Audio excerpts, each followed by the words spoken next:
आइए हम सभी न्याय दर्शन का थोड़ा सा स्वाध्याय करते हैं।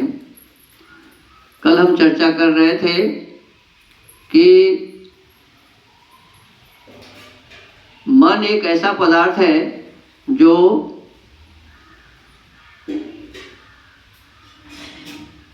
रसना का भी अनुभव करता है, स्पर्श का भी अनुभव करता है,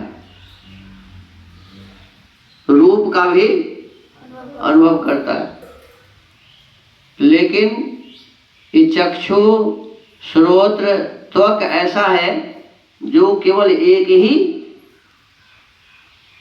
विषय का अनुभव करता है। तो उस मन के संबंध में इसमें बताया गया था कि मन के बिना हम आत्मा को नहीं जान सकते। मन के बिना आत्मा को चक्षु से, श्रोत्र से, त्वचा से, रसना से, घ्राण से हम आत्मा को नहीं जान सकते। तो उसके जानने का साधन क्या है? मन। इन सब के विपरीत मन कहते हैं मन अभौतिक पदार्थ है, ये भौतिक नहीं है। कहते हैं और पदार्थ जो है सो भौतिक है, इंद्रिय हमारी क्या है? भौतिक है, परंतु मन भौतिक नहीं है, ये अभौतिक है, नित्य है, सदा रहने वाला है, पृथ्वी आदि किन्हीं भूतों से उत्पन्न नहीं हुआ है। इस प्रकार की बातें हमने कल समझने का प्रयास किया था। अब आज कहते हैं मन के अस्तित्व में प्रमाण। मन है, इसके संबंध में जैसे इंद्रियां के बारे में आंख, कान, नाक हम सबको देखते हैं, लेकिन मन को देखते लेकिन ये है, इसके लिए जिज्ञासा करते हैं जिज्ञासु। मन कोई अतिरिक्त पदार्थ है, इसमें क्या प्रमाण है? मन इंद्रियों से अलग एक पदार्थ है, इसमें क्या प्रमाण है? तो समाधान करते हैं सूत्रकार ने अभी आगे 16वें सूत्र में मन के अस्तित्व को सिद्ध करने के लिए साधन का निर्देश किया है। आगे हम पढ़ेंगे इसके बारे में।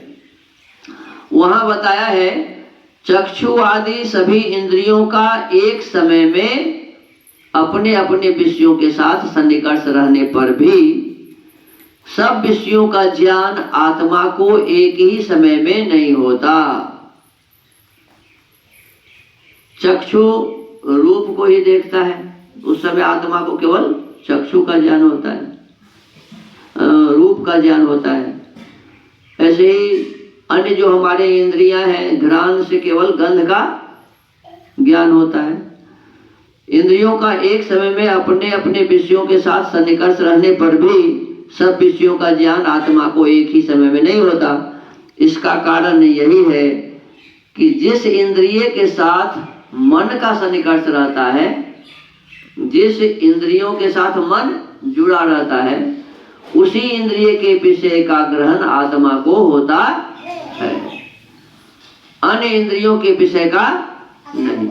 अब देखिए, कभी कभी ऐसा आप देखेंगे, हम रास्ते में जा रहे हैं,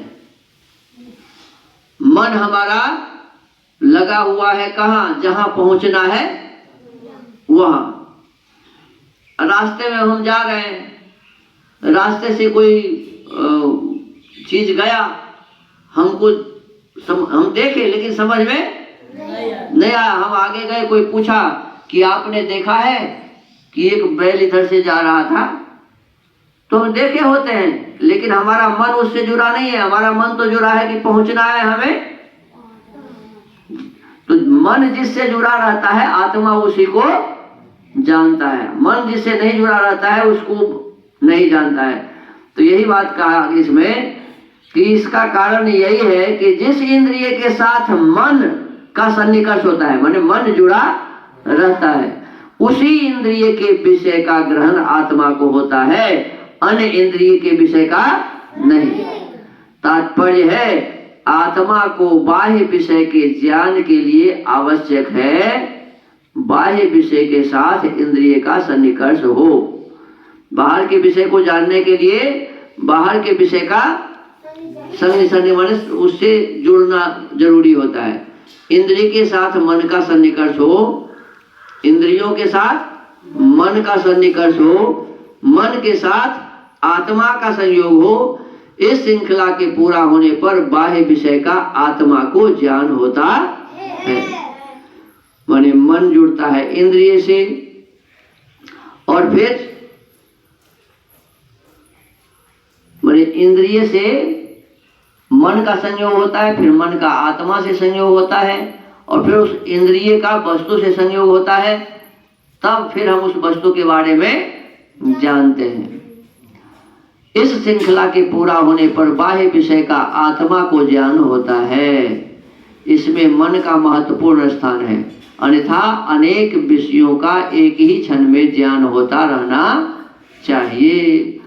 आंख भी देखता ही रहता है, कान भी सुनता ही रहता है, त्वचा भी साथ में ही है, जिह्वा है, सब तो है ही मेरे साथ, लेकिन सब विषयों का ज्ञान एक साथ नहीं होता है। मन जिसमें लगा रहता है उसी का ज्ञान होता है। तो कहते हैं अन्यथा अनेक विषयों का एक ही क्षण में ज्ञान होता रहना चाहिए। यही मन के अस्तित्व में प्रमाण है। मन है, इसके लिए ये विशेष रूप से इसमें प्रमाण दिया कि मन जिससे जुड़ा रहता है उसी से व्यक्ति किसी चीज को जान पाता है। जिसमें मन नहीं जुड़ा रहता है उसको नहीं जान पाता है। तो यही इस बात को सिद्ध करने का बड़ा प्रमाण है कि भाई मन है, इसीलिए ऐसा होता है। वो एक अलग पदार्थ है जो कभी गंध नाक से जुड़ जाता है, कभी आंख से जुड़ जाता है, कभी कान से जुड़ जाता है, कभी जिह्वा से जुड़ जाता है। इस प्रकार से जिससे जुड़ा होता है आत्मा को उसका ज्ञान होता है। अब आगे फिर इसी विषय को आगे बढ़ाएंगे। अब स्वाध्याय के क्रम को यहाँ विराम देते हैं। ओम।